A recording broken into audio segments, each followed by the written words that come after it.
Kıbrıs, Türkiye ve dünyadan. Siyaset ve ekonomiden. Ve tabii ki sokaktan. Kısacası sizden. Doğru, tarafsız ve güncel haberler. Gazete manşetleri ve objektif yorumlarla.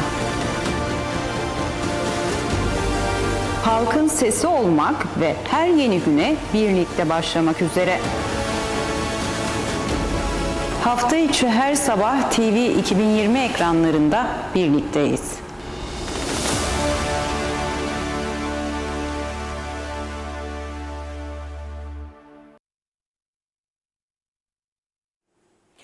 TV 2020 ekranlarından herkese günaydınlar, mutlu sabahlar değerli izleyenler. Güne merhabada her zaman olduğu gibi bugün de efendim. İlk bölümde gazete manşetleri, ikinci bölümde ise konuğumuzla birlikte günü ve gündemi değerlendirmek adına her zaman olduğu gibi yerlerimizi aldık ve turumuz başladı.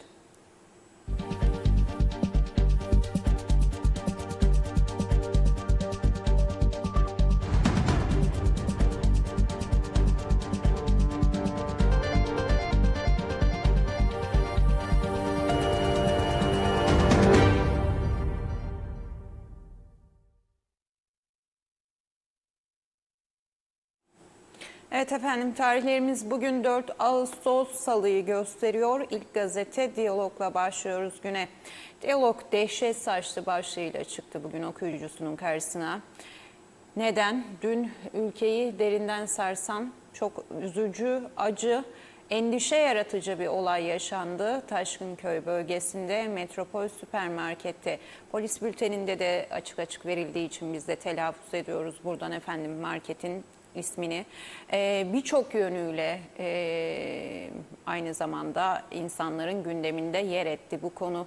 Hem kadına şiddet bağlamında hem iç güvenlik, sosyal güvenlik bağlamında hem umuma açık genel yerlerde insanların güvenliklerinden endişe duyar bir üzücü olay olarak dün yaşandı ve gündemimize geldi. Tabii ki detayları ortaya çıkacak birçok söylem var, birçok söylenti var sosyal medyada da ama çok hassas bir konu. Özellikle basın alanında ele alıp öz eleştiri de yapacak olursak birçok uzun süredir bizim de buradan şikayet ettiğimiz gibi Facebook sayfaları üzerinden kendilerine haberciyiz diyen insanlar ama farklı mecralarda aslında işlerini götüren, basını dördüncü güç olarak böyle ellerinde tutarak bir kazanç elde etmeye çalışan kesim, güruhta bu olayı hem yanlış aksettirdi hem hiçbir gazetecilik etik değer ve ahlana sığmayan bir yönüyle servis etti. Sadece daha fazla gündeme gelebilmek, tık alabilmek adına. Bunlar bize çok önemli, ciddi bir sorun olduğunu gösteren emareler aslında. Ancak nasıl bir adım atılacak bu noktada da? Çünkü basının dün aslında burada da birçok gerçekten işini hakkıyla yapan medya kuruluşu bu yönüne dikkat çekerek bir paylaşım yaptı. Gazetecilik ön planda, biz birçok görüntü ve detayı sizlerle paylaşmayacağız dediler. Biz de benzer şekilde hareket ettik dün gün boyunca. Hatta yine polis bülteninde çok açık bir şekilde yer alan bazı ifadeleri ben birebir elimle çıkarttım. Bunlar böyle olurken gerçek gazeteciler tarafından biraz önce bahsettiğim yönde hareket eden ve hiçbir önlem alınmayan, gazetecilikle uzaktan yakından alakası olmayan insanlar da hem toplumu yanlış yönlendirdi, kadının öldüğü, adamın öldüğü yönünde haberlerin yanı sıra ki ikisi de ağır yaralı ve tedavileri sürüyor hastanede. Onun dışında da yapay zeka görselleriyle ve hiçbir şekilde sansürlenmemiş görüntülerle sosyal medyada insanları daha çok endişeye sevk ettiler. Yanlış yönlendirdiler. Bu yönüyle de çok önemli. Olay kendi iç yapısında münferit olarak zaten başlı başına apayrı, hassas bir şekilde ele alınarak değerlendirilmesi gereken bir konu.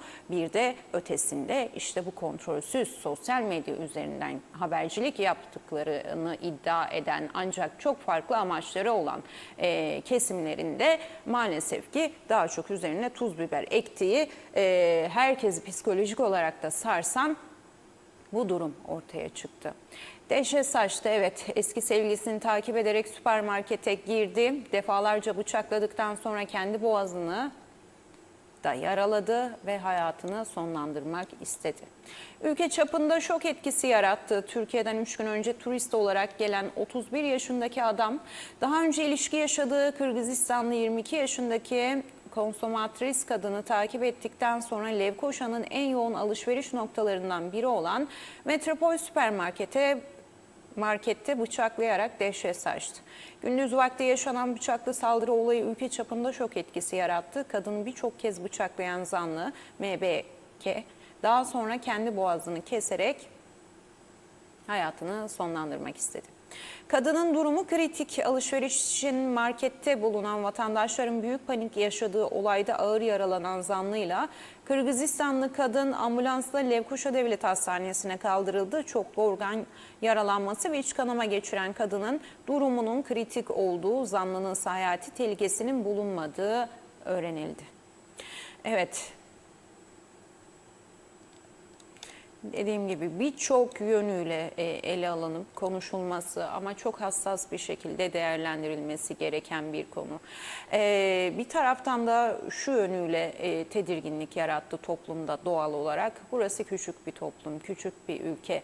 Bunlar evet diğer ülkelerde görülen, yaşanan, belki de günde yüzlercesi yaşanan ve mücadele gerektiren, birçok yönü olan, tartışılan, ülkelerin gündemlerine gelen konular ama Kuzey Kıbrıs Türk Cumhuriyeti'nde bu ve benzer konular çok şükür ki hayatımızda yer edinmiş ve aynı zamanda da içselleştirilmiş konular değil, olmamasını da temenni ediyoruz. Çünkü o da çok tehlikeli bir durum, içselleştirilmesi ve onun da ötesinde normalleştirilmeye gidilmesi. Ancak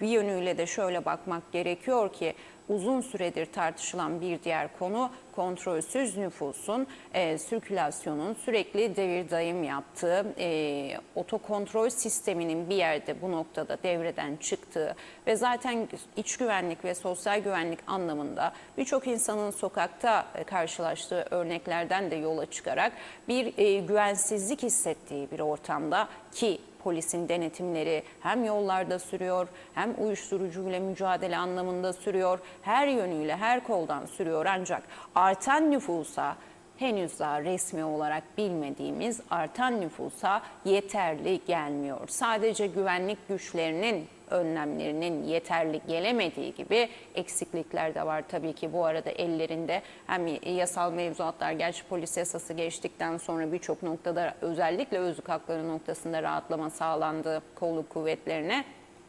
Sadece güvenlik anlamında değil, sağlık alanında da, eğitim alanında da, tüm alanlarda da benzer sıkıntılar, sorunlar, arz ve talepte yaşanan asıl temel sorun olarak devam ediyor. Ve evet, devam edelim. Logo yanıyla devam edelim. Kuru otları temizleyin diyor İtfaiye Genel Müdürlüğü dün uyarıda bulundu. Sevgili Orçun An'la rica edelim yönetmen arkadaşımdan ekranlara getirsin. Bir kez daha dinleyelim. İtfaiye Müdürlüğü yangın riskine karşı alınması gereken önlemler konusunda uyardı. Kuru otları temizleyin dedi. Çoklu prizlere dikkat çekti. Elektronik eşyalara dikkat çekti. Onun öncesinde yine ilgili odalar, birimler uyarılarda bulundu ve bunlar çok önemli diyorlar. Dikkat edelim. Havalar çok sıcak seyrediyor. Havaların sıcaklığının artmasıyla birlikte bu cihazlardaki tehlike de bir o kadar daha artıyor. O yüzden prizlere birden fazla yüklenmek yerine, fiş takmak yerine daha temkinli davranalım. Uzatmalardan olabildiğince uzak durmaya çalışalım ki direkt prizlerle muhatap olsun fişler.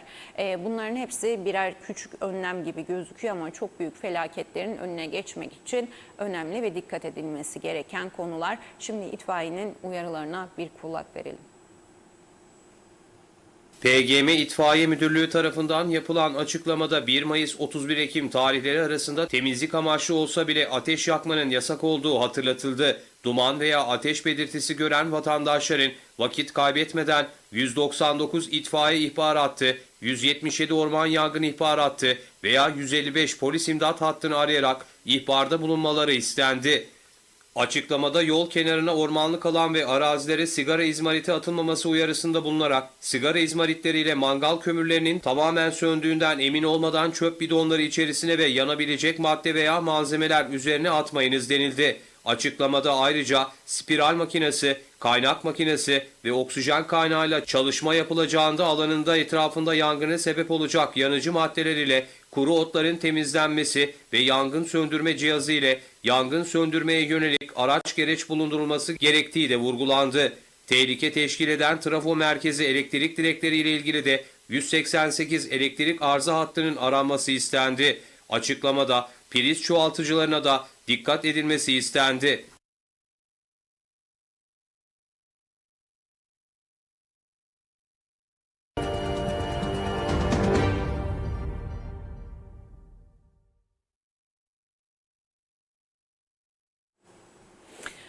Evet efendim, bu uyarıları da dinleyip dikkate alma dileğiyle diyelim.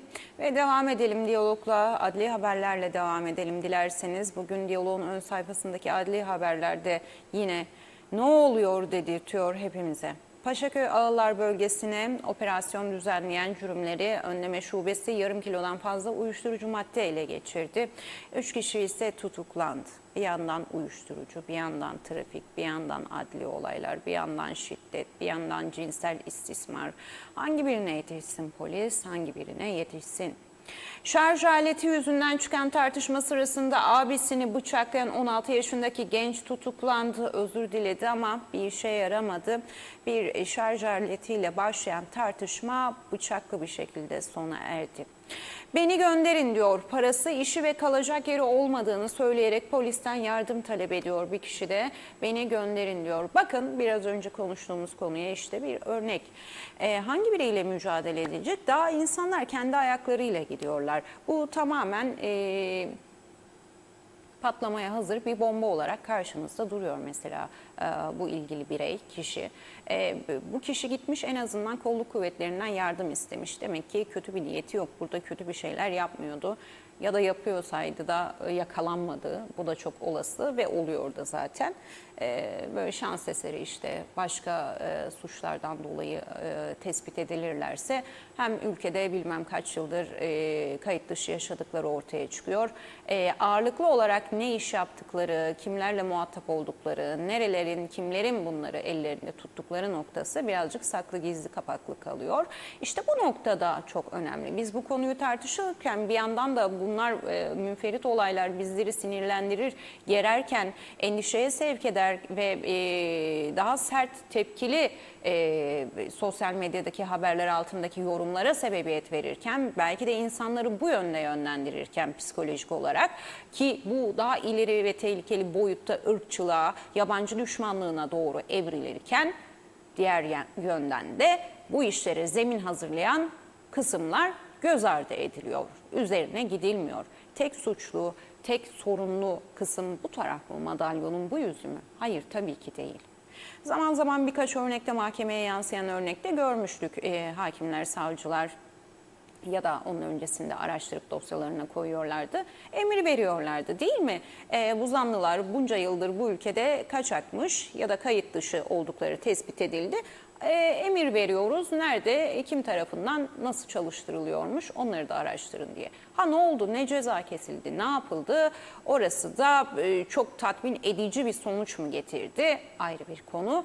Ancak Bunların da üzerine gitmek gerekiyor. Eğer bu insanlar kayıt dışı olarak bu ülkede var olabiliyorlarsa ve birçok problem yaşanıyorsa, ha bilemezsiniz, adam 3 gün önce turist olarak ülkeye girmiş ve girdi, dehşet saçtı. Ülkenin bugüne kadar şahit olmadığı ve korkutucu bir boyutta bir olay yaşattı bu ülkeye, yaşandı. Aynı zamanda tabii ki daha birçok tartışmayı da beraberinde getirdi. Evet, tabii ki bilemezsiniz kapıdan sokarken o adamın burada ne yapacağını, iner inmez turist olarak. Bu çok olanaksız bir durum. Ancak bu kadar küçük, bu kadar güvenli bir ülke. Her fırsatta diyoruz ya, Kuzey Kıbrıs Türk Cumhuriyeti özellikle Orta Doğu'da yaşanan gelişmeler ışığında en güvenli coğrafyalardan biri, ülkelerden biri. Evet, büyük çaplı olaylarda hala aynı özelliklere sahip, statüye sahip bir konumdayken içeride bu kadar önlenebilir, öne alınabilir olaylarda büyük dehşetlerin yaşanıyor oluşu da tezatlık oluşturuyor doğal olarak. Bu da neyi gösteriyor? İçerideki zafiyeti gösteriyor aslında. Yönetimdeki zafiyeti gösteriyor. Otoritedeki zafiyeti gösteriyor. Ülkede 2435 gün kaçak yaşayan Nijeryalı şahıs tutuklandı ama bu sürede ne yaptığını, nasıl geçindiğini söylemedi. İhraç edilecek, evet, ama işte biraz önce bahsettiğimiz konu. Ne yapıyor bu insanlar? Kimler onlara müsaade ediyor, bu altyapıyı oluşturuyor? Herhalde iki taraflı da mücadele gerekiyor. Göç merkezi kurulan şimdi mobil araçlarla kontroller yapılıyor, biliyorsunuz ki. Bir av çıktı onun öncesinde. Kaç kişi yararlandı, ne oldu, tamam mı? Bundan sonraki süreçte bakın hala çatır çatır günde onlarca insan kayıt dışı yaşamdan ya gidiyor, kendisi teslim oluyor ya da tespit ediliyor. Farklı başka şans eseri denk gelinen bir işlenen suç dolayısıyla araştırması muhaceretten yapıldığında bu ortaya çıkıyor. Demek ki o kadar çok dallı budaklı ki bu konu, bir afla hallolabilecek bir konu değil ya da mobil araçlarla çıkıp random testlerle ortadan kaldırılabilecek bir sorun değil. İçeride bir yerde mücadele edilirken kapılara da benzer şekilde otokontrol ve otoritenin yerleşmiş olması gerekiyor demek ki. Ya da diğer yönüyle sadece bu insanlar değil, bu insanlar buraya geliyor ve bu ortamda bunu yapabiliyorlar. Yani 3 yıl bu ülkede kaçak kalabiliyor demek ki. 3 yıl bu ülkede kaçak kalıp çalışabiliyor, sosyal hayatını devam ettirebiliyor. Belki de eğitim alabiliyor, sağlık kuruluşlarından yararlanabiliyor. Tabii orada gelip de insanlar sizi, sen bu ülkede kaçaksın gel bakalım demiyor. Gidip o hizmetleri alabiliyorsunuz. Ne zaman ki işte böyle yasal mevzuatla ilgili herhangi bir durum oluyor, o zaman sorgu sualler yapıldığında ortaya çıkıyor. O yüzden bu zemini hazırlayanlar da, buna müsaade edenler de bu kadar sorumlu ve suçlu aslında. Bugün kriminal olaylarla gündemimize gelen bu örneklerde yer alan yabancı uyruklular gibi. O yüzden burayı çok iyi analiz edip çok iyi anlamlandırmamız gerekiyor. Efendim, Rum lider Hristodoulidis'ten bir haber görüyoruz. Görüşmeler için BM tarafından akademisyen bir anayasa uzmanı istihdam edildiğini açıklıyor. Müzakerelere hazırlık amacıyla yapıldığı dile getiriliyor bunun da. Ve Türkiye İstatistik Kurumu Temmuz ayı enflasyonu %1,78 olarak açıkladı. Yıllıksa %31,75 oldu. Herhalde bugün bizde de açıklanır diye düşünüyorum. Böyle bir iki gün arayla bizde de açıklanıyor enflasyon rakamları, biliyorsunuz ki. Geçmiş aylarda biraz sarkma oldu, gecikme oldu. Hepimiz de merakla bekledik o süre zarfında. Tabii onun dışında birçok tartışmalı konu vardı. Hayat pahalılığına ilişkin enflasyon rakamlarının beklendiği tartışmalı konulardı. Acaba bu konular için mi geciktiriliyor denilirken açıklanmıştı o günlerde, bizler de bu yönde yorum yaparken. Ve efendim, diyalogdan aktaracaklarımız böyle oldu ve sıradaki gazete Kıbrıs'ta devam edelim dilerseniz birlikteliğimizi. Kıbrıs gazetesi bugün Dışişleri Bakanı Tahsin Ertuğruloğlu'nu taşıyor ön sayfasına. Ortak zemin yokken 5+1 süreci doğru değil diyor Ertuğruloğlu. BM Genel Sekreteri Guterres'in Kıbrıs ziyareti ve sonrasında yaşanan gelişmelere ilişkin değerlendirmelerde bulunmuş. Ortak zemin yoksa yeni sürecin gerekçesi nedir diye soruluyor. Ertuğruloğlu, BM Genel Sekreterinin ziyaretinin ardından yeni bir 5+1 toplantı için hazırlık yapılacağının açıklanmasını eleştirdi. Ertuğruloğlu ortak zemin yok diyen BM Genel Sekreterliği ve Güvenlik Konseyi'nin sanki ortak bir zemin oluşmuş ya da oluşması mümkünmüş gibi yeni bir 5+1 toplantısını gündeme getirecek süreç başlatmaya heveslenmesini doğru bulmuyoruz dedi. Statüler eşitlenmeden çözüm olmaz. BM ve AB'nin Kıbrıs sorununa eşitsizlik temelinde yaklaştığına dikkat çekiyor Ertuğruloğlu yine. Bu ada tektir ancak üzerinde iki devlet vardır diyor. Ertuğruloğlu tarafların statüleri eşitlenmeden ve masaya eşitler olarak oturulmaları sağlanmadan herhangi bir temastan veya müzakereden olumlu sonuç beklenmemelidir vurgusunda da bulunuyor. AB temsilcisi Erhürman'a eleştiride bulunuyor. Avrupa Birliği'nin Kıbrıs özel temsilcisi görevlendirmesini de Cumhurbaşkanı Erhürman'ın temsilciyle görüşmesini de eleştiren Ertuğruloğlu, Avrupa Birliği tarafsız bir örgüt değildir. AB kurumlarının kararları ortadadır. Bu kişinin yüzüne ne söylerseniz söyleyin, kendisiyle görüştüğünüz sürece görevlendirilmesini kabul etmiş olursunuz eleştirisinde bulunuyor bugün manşette. Sürmanşete baktığımızda ise eski müzakereci Osman Ertuğ'u görüyoruz. Yine BM Genel Sekreteri Guterres'in ziyaretinin sonuçlarını değerlendiriyor o da. Önemli bir saptamada bulunuyor. Temel sorun statüdür diyor Ertuğ. Statü sorunu çözülmeden ilerleme olmaz. Kıbrıs meselesinin temelinde uluslararası statü sorununun bulunduğunu belirtiyor Ertuğ. Uluslararası toplumun Kıbrıs Türk halkına yönelik siyasi eşitsizliği sürdürdüğüne de vurgu yapıyor. Statü sorunu çözülmeden yapılacak yeni müzakere süreçlerinden kalıcı sonuç beklenmesinin gerçekçi olmayacağının da altını çiziyor. 5+1 çözüm anlamı taşımaz diyor. Yani gidilecek olsa da, gidilse de, bunun için çaba sarf edilecek olsa da bu bir çözüm getirecek anlamı taşımıyor diyor. Ve Guterres'in çözümün tarafların iradesiyle mümkün olacağı yönündeki mesajını önemli bulduğunu ifade ediyor. Çözüm üretmekten ziyade müzakere sürecinin devam etmesini istediğine dikkat çekiyor. Yeni bir 5+1 toplantı tek başına çözüm anlamı taşımayacaktır diyor. Ve logo yanında adım adım yürüyoruz başlığıyla Cumhurbaşkanı Tufan Erhürman'ın bir açıklaması yer buldu. Erhürman, Kıbrıs konusunda 5+1 toplantı isteniyorsa ortada Lefkoşa için açık ev ödevleri olduğunu vurguladı. Ve çok açıktır. Guterres'in söyledikleri de çok açıktır dedi ve bunun için çalışacağız ifadelerini kullandı. Ve efendim akademisyen Profesör Doktor Hüseyin Işıksal'ı görüyoruz. Kıbrıs'ta iki taraf arasındaki uluslararası statü farklılığının korunmasının yarattığı soruna dikkat çekiyor. Sonuç üretmeyen işte süreçler de bundan kaynaklı diyor. Herkes konuşur da efendim Rum Ortodoks Kilisesi Başpiskoposu Yergios konuşmaz mı? O da konuştu tabii. Taviz verilmemeli. Kıbrıs Rum tarafı artık taviz vermemeli dedi ve Yergios BM'yi de eleştirdi. Sevgili Orçun şimdi ekranlarınıza hazırlayıp getirecek. Bakalım Başpiskopos Yergios başka neler söyledi? Ne gibi tepkide bulundu BM'ye? Guterres temelli tabii ki. Aynı zamanda Rum tarafına ne mesajlar verdi? Kilisenin nüfuzu Güney Kıbrıs Rum yönetiminde, yönetim üzerinde, hükümetler üzerinde asla hafife alınacak bir nüfuz değil, dinliyoruz.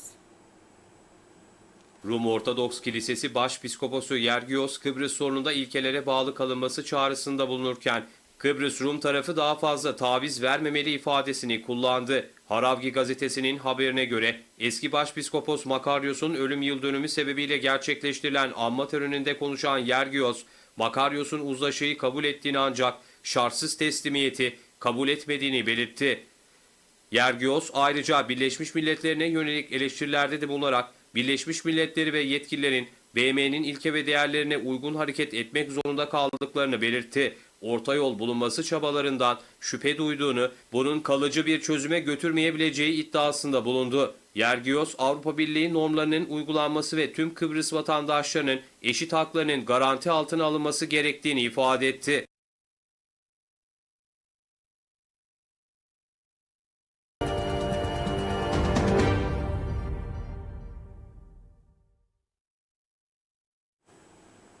Evet, Yergios'u dinledik. Ve efendim Kıbrıs'ta markette dehşet başlığıyla dün yaşanan acı, üzücü dehşet anları yer alıyor yine.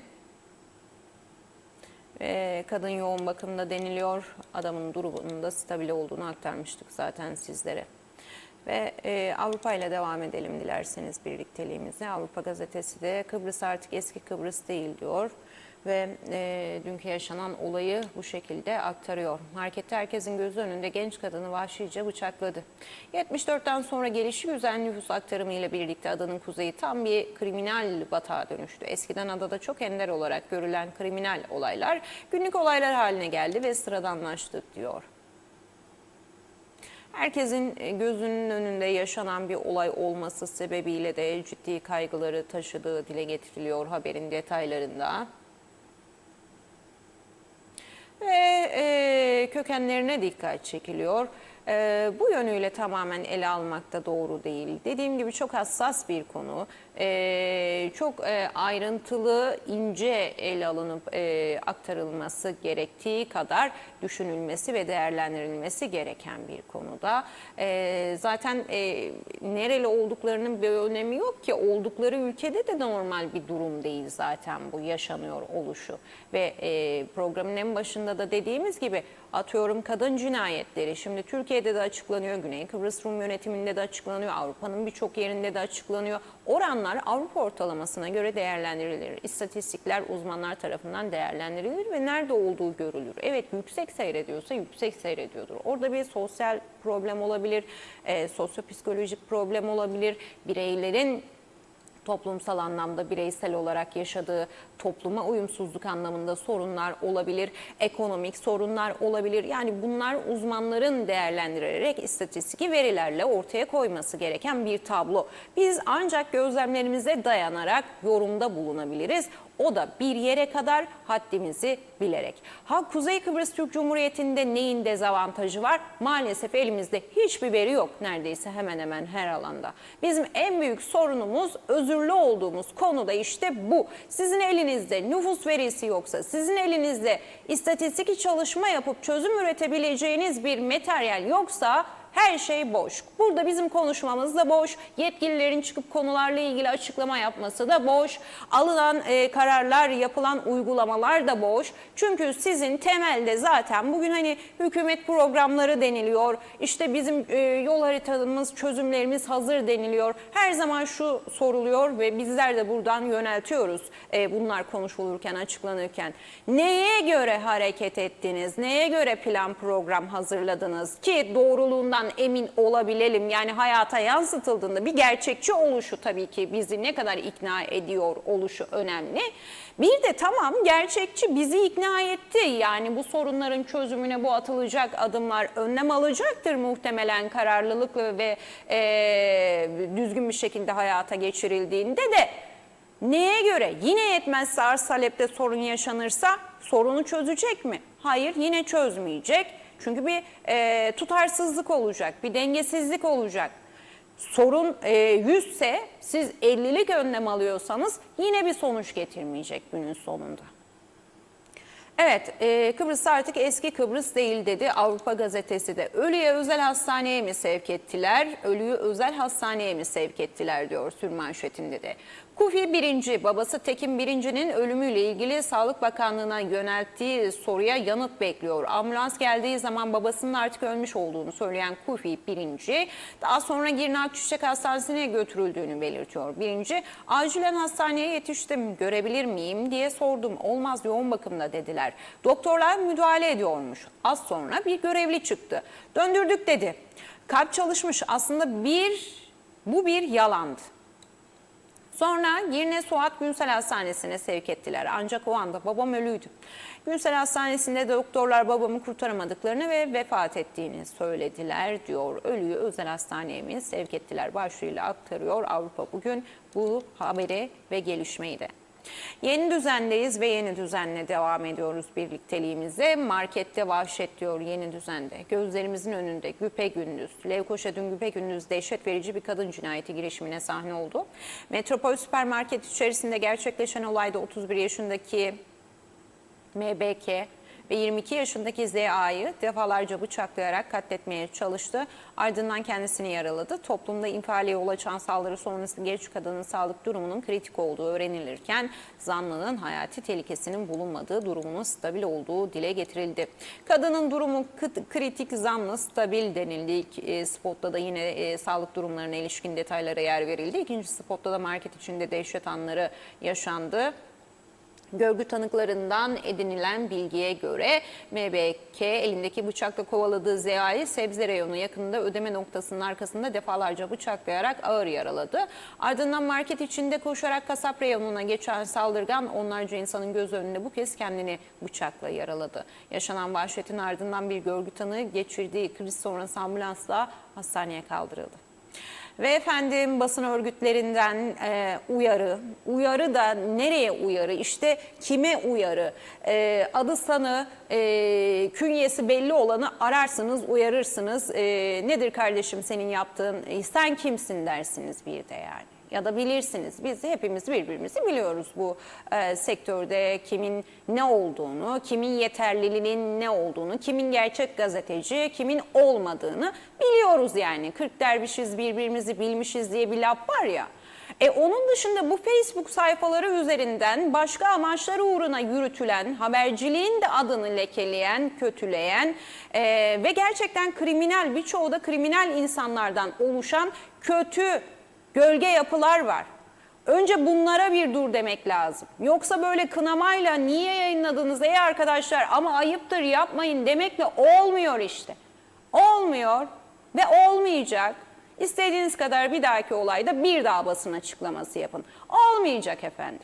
Önlem alınmadığı sürece yasal anlamda tahtta olmayacak. Ve bir gün gelecek bu durum herkese zarar verecek. Toplumu mahvediyor şu anda. Toplumu yanlış yönlendiriyor. En kötü şey de bu değil mi zaten?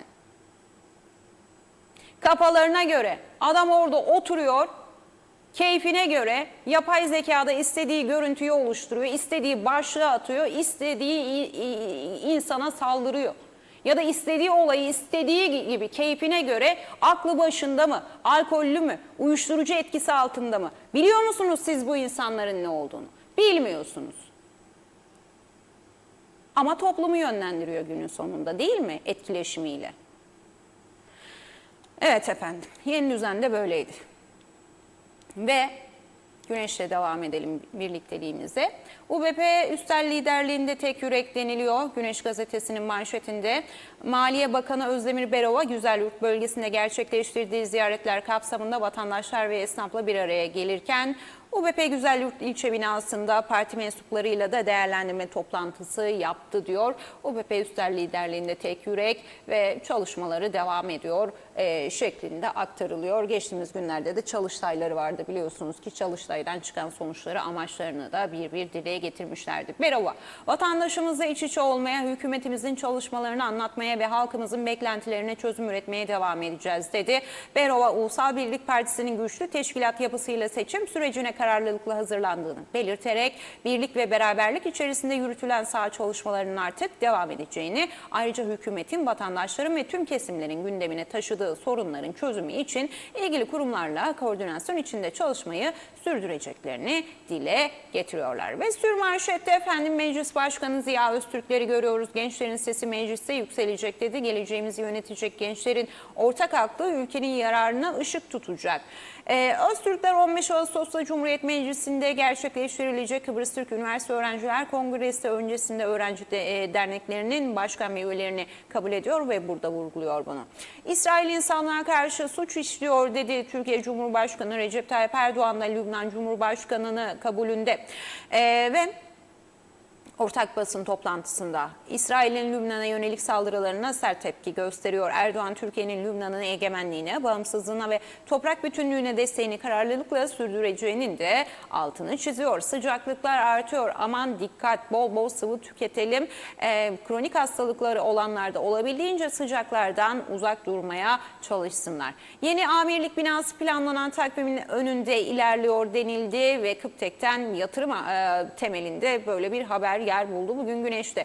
Hükümet üreticisini yine yalnız bırakmadı. Genel Tarım Sigortası Fonu 2025-26 üretim yılı. Ocak-Şubat aylarında meydana gelen dolu afeti nedeniyle zararların ödendiği ifade edildi. Halkın sesine bakıyoruz. Süpermarkette dehşet diyor Halkın Sesi de bugün dünkü yaşanan o infial yaratan ülkede tepkileri, üzüntüyü, kızgınlığı, kahroluşu hepsini içinde barındıran maalesef bu olay bugün Halkın Sesi'nin de manşetinde yer buluyor. Ve efendim vatandayız şimdi de ve tabii ki vatanın da manşetinde süpermarkette bıçaklı dehşet başlığıyla yer buluyor yaşanan olay. Çok üzücü. Ve sürmanşet Sağlık Bakanlığı'ndan Tekin Birinci açıklaması, Sağlık Bakanlığı iş insanı Tekin Birinci'nin vefatına ilişkin sosyal medyada yer alan iddialar üzerine yaptığı açıklamada kendisini savundu tabii ki. Bazı suçlamalar vardı biraz önce Avrupa'da aktardığım gibi. Öyle bir şey yoktur. Uluslararası süreler zarfında müdahalede bulunulmuştur. Gerekli önlemler alınmıştır. Tüm sağlık çalışanları gerekli müdahaleyi yapmıştır. Çok da uzun bir açıklamaydı. Tek tek açıklandı Sağlık Bakanlığı'nca. Gerisi lafı güzaf diyor efendim Cumhurbaşkanı Erhürman dün yaptığı Kıbrıs meselesi ve 5+1 toplantıya ilişkin detaylı açıklamalarını hafta boyunca aslında devam ettirdi. Dün de son bir açıklama yaptı yine konuya ilişkin. Çünkü tartışmalar bitmiyor. Çünkü hali hazırda 5+1 yararlı mıydı, değil miydi, bir şey çıktı mı, çıkmadı mı, Guterres'in gelişi iyi mi oldu, kötü mü oldu? Her kafadan bir ses, her alandan bir yorum yükseliyor. O da sosyal medyasından yaptığı bu açıklamalarla hepsine cevap niteliği taşıyan bir süreç yaşıyor aslında. Ama oldu bitti artık. Konuşulacak, eleştirilecek yeri geldiğinde yüceltilecek verilen emekler böyledir ama herhalde bu hafta biter diye düşünüyorum bu karşılıklı 5+1 konuşması ve Guterres'in ziyareti konusu. Yüksek Değerlendirme Kurulu toplantısı 10 Ağustos Pazartesi gününe erteleniyor. Güvenlik Kuvvetleri Komutanlığı'nın toplantısı efendim bu duyuru yer buluyor. Birsen geciken ek mesai ödenekleri konusunu yargıya taşıyacağını açıklıyor bugün Vatan Gazetesi'nin ön sayfasında. Evet.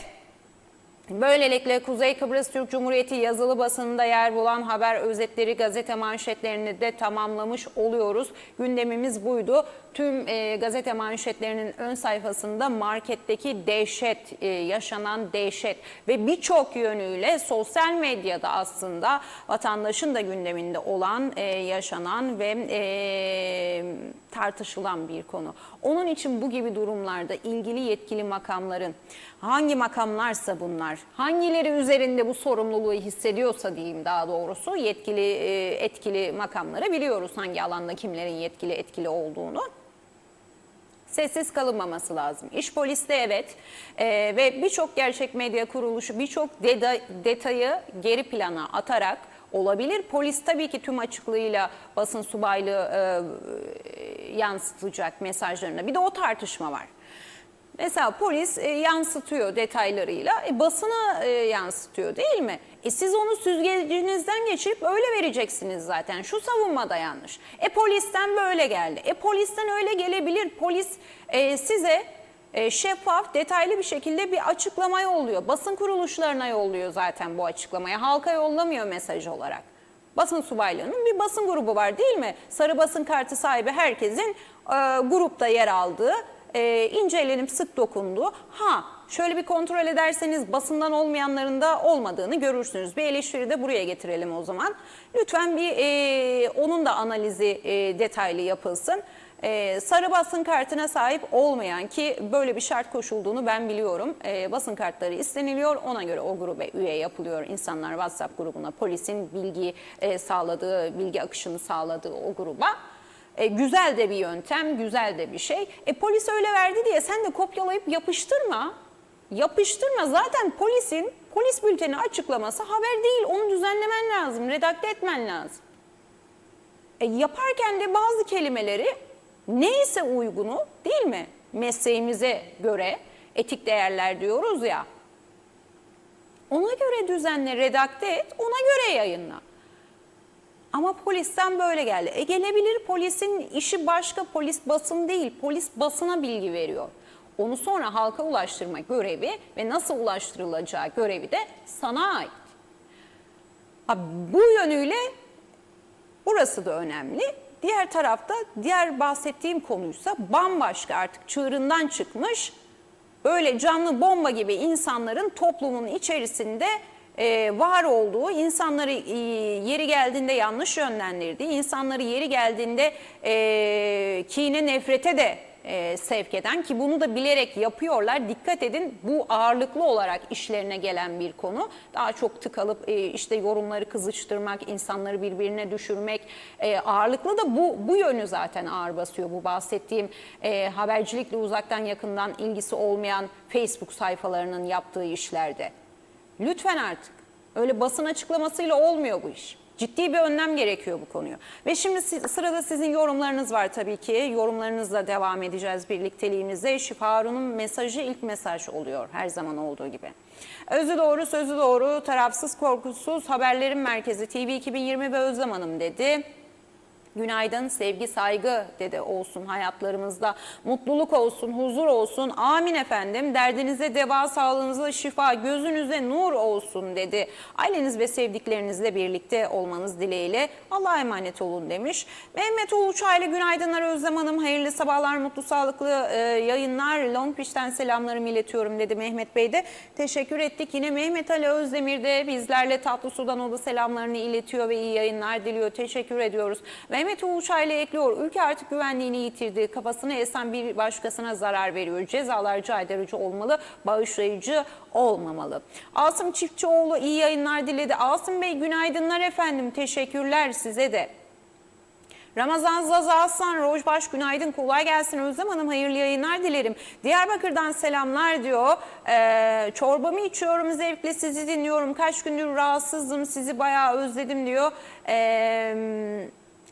Markette yaşanan faciayı kınıyorum dedi. Ramazan Bey biz de geçmiş olsun dileklerimizi iletelim sizlere. Umarım bir an evvel sağlığınıza kavuşursunuz ve rahat rahat izlersiniz programı da. Ayhan Ture günaydın Özlem Hanım dedi. Teşekkür ettik. Fatma Gör günaydın Özlem Hanım, hayırlı yayınlar dilerim dedi. Celal Harun iyi yayınlar, özü doğru sözü doğru. Gerçek tarafsız haberlerin adresi TV 2020 ve Özlem Hanım. Bir insanın aklındaki iyiliğe, yüreğindeki güzelliğe, sevgisindeki büyüklüğe, niyetindeki dürüstlüğe, vicdanındaki temizliğe, merhametindeki yüceliğe, düşüncelerindeki asalete sığının. Bu zenginlik size bir ömür boyu yeter diyor. Sayar Eker günaydınlar. Sosyal medya bugünün dellalıdır dedi. Duyduk duymadık diyemiyoruz maalesef. Çünkü geliyorlar, beynimizin içine kadar giriyorlar.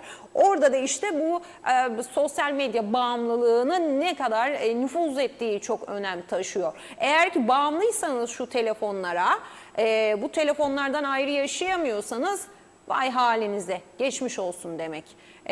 Yani bir sınır koyamıyorsanız, o ekran sürenizdir, otokontrolünüzdür, bunları bir birey olarak başaramıyorsanız vay halinize demektir. Sayar Bey'in de dediği gibi sosyal medya günümüzün dellalı oldu diyor. Duyduk duymadık diyemiyoruz. Çünkü burnumuzun içine, gözlerimizin içine, kulaklarımızın içine kadar böyle boca ediliyor. Doğru, yalan, yanlış, gerçek, haklı, haksız ne varsa. Serdar Cesurer günaydın, hayırlı sabahlar, iyi yayınlar dilerim dedi. O da teşekkür etti. Hayri Köreken Özlem Hanım günaydın. Görmediğimiz, duymadığımız olaylar bizleri tedirgin ediyor. Ülkede yıllarca, aylarca kalanlar yakalanıyor. Peki bu insanlar araç kullanıyor, çalışıyor. Hiç karşılaşılmıyor mu? İlla bir olayla gün yüzüne çıkması mı gerekiyor? Peki girişlerde polis bu insanlara sormuyor mu? Kime geldin? Nerede kalacaksın? Ey kardeşim kaç paran var? Okula mı geldin? Kaydın çalışmaya mı geldin?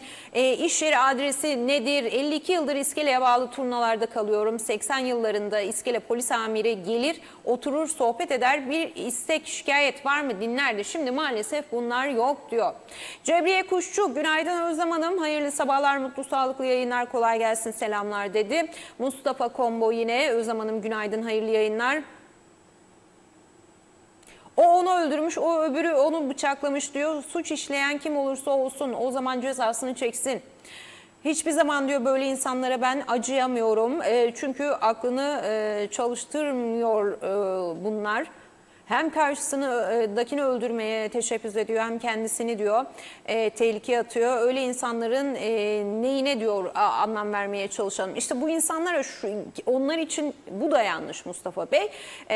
Diğer toplumun fertleri için bu insanları anlayıp ona göre önlem almak lazım. Toplum içerisinde böyle bireyler varsa ya da böyle durumlar yaşanıyorsa sorunun temeline inip bir daha böyle olayların, benzer olayların yaşanmaması için yetkililerin bunu yapıyor olması gerekiyor zaten ki yaşanmasın bir daha benzer olaylar. Olay bu, önlem almak aslında ve toplumda bir daha aynı olayların yaşanmamasını sağlamak.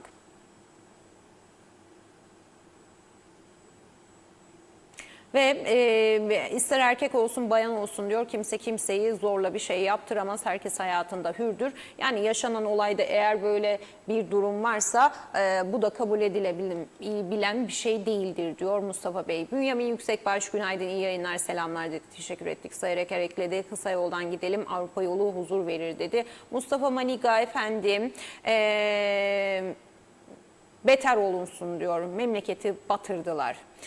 Tema Yavaş iyi yayınlar, günaydınlar, Londra'dan selamlar Özlem Hanım, sizlere kolay gelsin dedi, teşekkür ettik. Türkmen Sencer günaydın Türkmen Bey.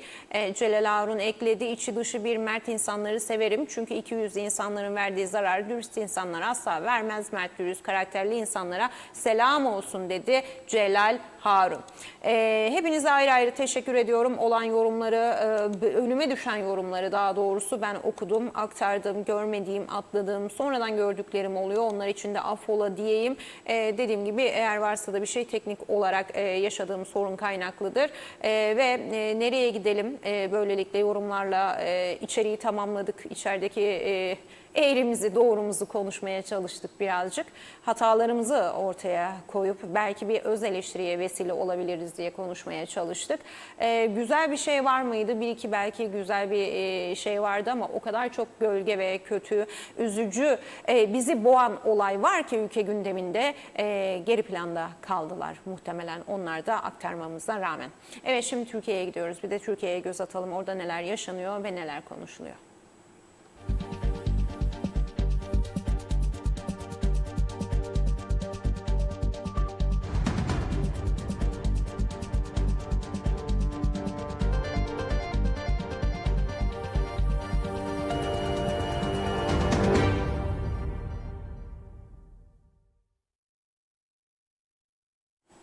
Evet, ilk olarak Hürriyet'le başlıyoruz. O hafta bu hafta diyor Hürriyet.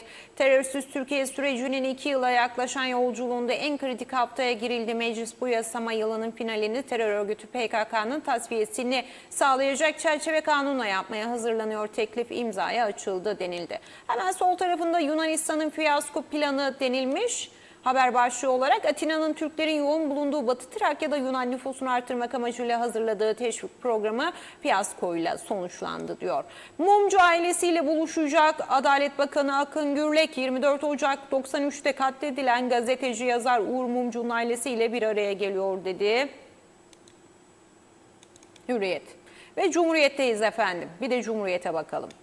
AKP Butlan ortaklığı diyor Cumhuriyet'te. Butlan yönetimindeki CHP yeni partinin YSK'de temsil edilmesini istemedi. Dışa vurdular. Mecliste 91 milletvekiliyle temsil edilen yeni partinin YSK'ye temsilci göndermesine AKP ve CHP'liden itiraz geldiği ortaya çıktı diyor. 44 ilde örgütlenme tamamlanmış. Hemen altındaki haberde ise İBB Başkan Vekili Nuri Aslan Tuzla'daki imar sorunlarını anlatıyor. Emsal usulsüzlüğü var diyor. O da buna vurgu yapıyor. Ve azmettiriciyi bulun denilmiş altındaki haberde de katledilen yazarımız Mumcu'nun ailesinden Adalet Bakanı Gürlek'e biraz önce de Hürriyet'te aktardığım gibi aileyle de görüşecekmiş Adalet Bakanı. Azmettiricisini bulun, 93 yılında katledildi Mumcu, hala faili meçhul deniliyor. Akşam gazetesi efendim, Akşam gazetesi ise acil diplomasi çağrısı Trump batırdı dedi. New York Times, Trump'ın İran'da kontrolü kaybettiğini yazdı. Yeni bir dünya savaşı hiç bu kadar yakın olmamıştı uyarısı yaptı diyor. Acil diplomasi çağrısı Trump batırdı başlığıyla aktarıldı. Yetimlerin yüzü güldü denildi hemen sağdaki haberde. Somali Türk Görev Kuvveti Komutanlığı Mama Kaso yetimhanesini ziyaret etmiş ve çocuklara hediyeler almış. Türk bayrakları da görülüyor. Türkiye ilk günden beri çabalıyor denildi. Ankara 28 Şubat'taki sıcak çatışma başlamadan Ocak ayı içerisinde diplomatik temaslara girişti. Taraflara arabuluculuk önerdi. Başkan Erdoğan savaşın daha ilk saatlerinde 23 liderle görüştü. Türkiye ateşkes sürecinde de taraflar arasında iletişim köprüsü oldu. İran ve ABD, İsrail üçleminde tabii ki. Evet ve Sözcü'deyiz efendim. Sözcü ise Kandil'den gelenler Ankara'da salınacak diyor bugün manşetinde. Terörsüz Türkiye konusuna bu yönüyle dikkat çekiyor. Buradaki çadır mahkemesi skandalının tekrarlanmaması için PKK'lılar bu kez Ankara'da yargılanacak. Eyleme katılmayanlar 3 yıllık denetimle serbest kalacak deniliyor. Ankara'nın göbeğinde 21 gündür oturma eylemi yapıyorlar. Peki kimler bakalım? Gaziler açlığa yattı, bakan helva dağıttı. Güven Park'ta 21 gündür subay gazilerle eşit özlük hakkı isteyen gaziler sonuç alamayınca açlık grevine başladılar diyor. Güven Park'ta gaziler efendim, emekli subaylar hepsi hak ettikleri itibari olarak hak ettikleri ücreti istiyorlar. Eylemdeler ve sonuç gelmemiş eylemden, oturma eyleminden açlık grevine başlamışlar. AKP Butlan İttifakı YSK'da kurulmuş deniliyor. Özgür Özel paylaştı. Seçim güvenliği tartışmaya böylelikle açılmış oldu dedi Sözcü gazetesi. Evet efendim. Türkiye gündemi de manşetleri daha doğrusu böyleydi. Sizlere aktarmaya çalıştığım gibiydi. Şimdi kısa bir ara vereceğiz. Kısa bir aranın ardından konuğumuzla birlikte yeniden sizlerle olacağız tabii ki. Şimdi sizi güneydeki komşudaki gelişmelerle ben baş başa bırakıyorum. Siz onları dinler ve izlerken bizler de yeniden sizlerle buluşmuş olacağız. Şimdilik hoşça kalın, bizden ayrılmayın diyorum.